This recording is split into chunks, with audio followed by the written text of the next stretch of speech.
Well, good morning. We find ourselves in an international truck with a crane on it, and the thing weighs about 62,000 pounds. Find ourselves just going into Hartford, Connecticut. It's about 7 o'clock in the morning, so we're just on the early edges of rush hour traffic. And I just wanted to show you that if you remember, I talked about indexing your vehicle.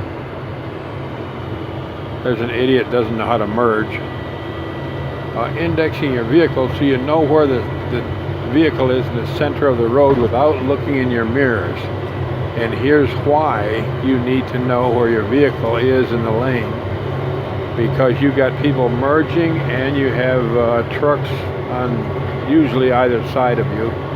I'm going to stay in the right-hand lane, although Hartford, Connecticut's got some real old railroad bridges. This truck is 13 foot 5 inches tall.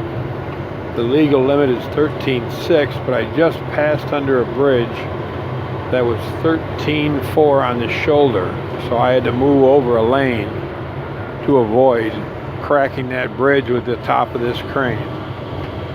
So there is hazards out here to be careful of.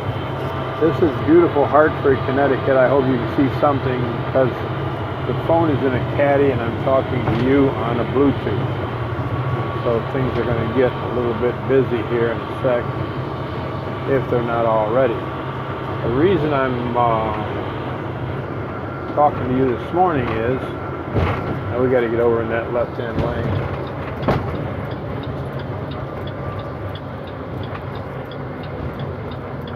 So the reason I'm talking to you this morning is, this is one of the smaller cranes that you're going to deal with when transporting vehicles. But it's called, to me, it's called a fragile load. I call it a fragile load because there is no place to put cargo on the bed of this truck. It's pretty much taken totally all of the weight it can carry, and the tires can carry suspension with the weight of this crane. But the crane part, which I'll try to stop and show you a little bit later, is all the way up at 13 foot 5. So the bulk of the weight is way off the ground, which makes this truck very top heavy. I call this a fragile load because, as you can see, idiots are just pulling in front of you and slamming the brakes on. So you have enough weight with the design of the frame and the platform of the truck, running gear, that this could be very hard to stop. This particular one is an international. It does have an excellent set of brakes on it, and it has good stopping power for its size. Most of them are questionable. So that isn't the biggest problem. There's an idiot right there, doesn't know how to merge.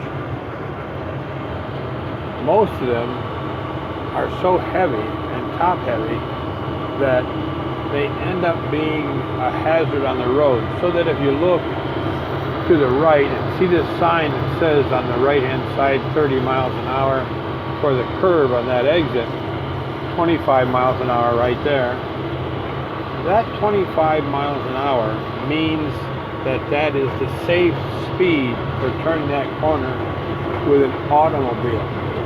But if you're talking about a heavy truck that is what I would call a fragile load, that's top heavy, that 25 miles an hour means that that is the rollover speed of that vehicle. So if you're expecting to go into that turn 5 or 10 miles an hour over the speed limit, you are not going to make it. And I tell you this story because in my early days of transporting, I've got about a 70,000 pound crane. It had dual steer axles on the front. I was feeling pretty cocky about transporting this thing because I'd never driven anything this heavy. And I'm coming down through in Massachusetts, coming out of Boston, and I want to stop and get something to eat and fuel up. So I pick an exit.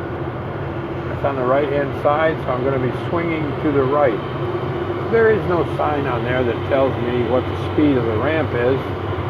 So I slow down to about 40 miles an hour. I get on the ramp at 40 miles an hour going downhill, and realized that there isn't much braking power on this crane. So just about the time I'm ready to start downshifting, I look, and here is a 25 mile an hour curve sign, which has been run over flat and lays on the ground in this turn. So I downshift one gear and start turning the crane to get around this corner. I'm only doing,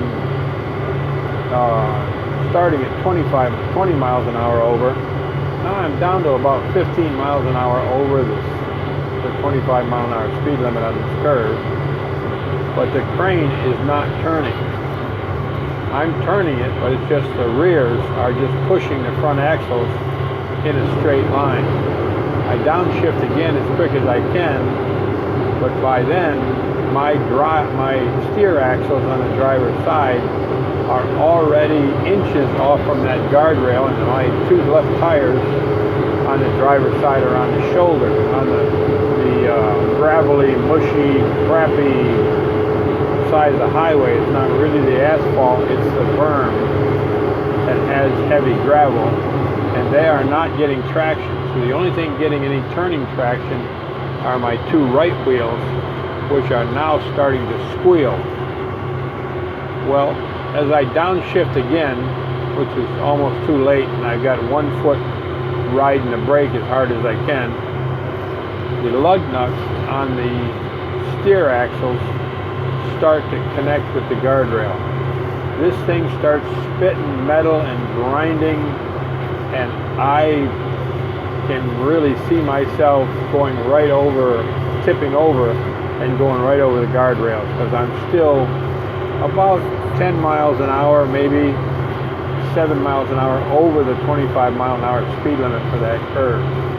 I came around that curve and tore that guardrail up pretty much a third of the way around that curve, till finally, for some reason, I straightened out, the curve straightened out early, thank heavens, and I got the crane back on the road, got off the exit into a parking lot, a grocery store parking lot, and had to change my undergarments because I could see my miserable little life flashing in front of me. And it wasn't a pretty sight. So I went into the, unhooked the car. The paint on the crane, thank heavens it wasn't a brand new crane. The paint on the left side is pretty missing. And the wheels have pieces of that guardrail stuck in the nuts and bolts. So I unhook the car, go to the local hardware store, buy some white Rust-Oleum paint and a wire brush, and I went to work on that crane, brushed off all the metal and galvanized off the crane, and then taped off the side of the crane where I had scratched all the paint off and painted it white so that it looked like I painted the lower part below the stripe on the crane. It had a blue stripe on it. I painted that white, so it really didn't look too bad at a glance. The lugs, the threads were chewed right off the lugs. I didn't miss any, I didn't tear any lugs off, which surprised me. But I tore that guardrail to shreds. So I'm just saying, on a fragile load is one that's too heavy or just barely heavy enough for the frame, tires, and suspension of the crane. And while I've got you here, I want to tell you about fragile load floating. So there's a phenomenon that happens if you're going down the road with an not overweight, but up to limit weight vehicle, and it's built with all the weight it can stand to go over the scales for the amount of tires and axles you have on it. And you're going down the road thinking you're pretty cocky, doing 55, 60. Well, you start going downhill and it runs into 65, maybe 70 miles an hour because of the weight of this thing. And you just say, well, let's let her ride. Well, you get going down the hill and all of a sudden you can feel that entire 70 to 80,000 pounds floating, almost like it's going to take right off like an airplane. This is your suspension the crane is so heavy that it raises up from the bumps and starts floating. Now, you think that, wow, this is really cool, I'm getting great gas mileage, but realistically what you're happening is you are just about completely losing traction with the road as that thing is bouncing up in the air.